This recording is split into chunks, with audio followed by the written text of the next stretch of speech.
Ko'plab videolar chiqqanda, shu postlarda, ya'ni kommentariyalarda chiqqanda, o'shanga siz qaysi dinga e'tiqod qilasiz? Ko'plab ruslarga e'tiqod qiladi, Isoni yaxshi ko'radi, bizni ruslarga nima qilmoqchi, targ'ib qilmoqchi deb aslida sizni orqangizdan gapirgan.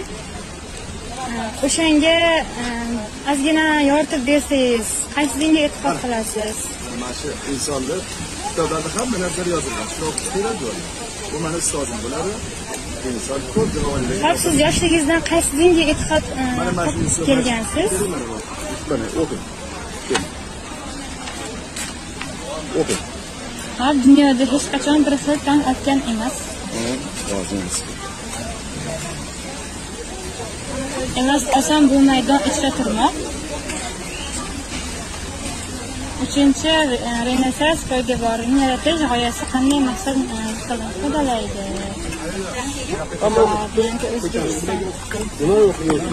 O'zlar yaxshiga bo'laqani? Yaxshiga bo'ling. Yo'q, просто Men chiqaraman. Chaqiryapti yo'q bu. Yaxshiga bo'ling. Nimasini rasmga olamizmi? Ha, o'g'lim, bo'ldi. Qayerga chaqirdi? Hozir bitta chaqirib qoldik, kechagi hozir. Bank.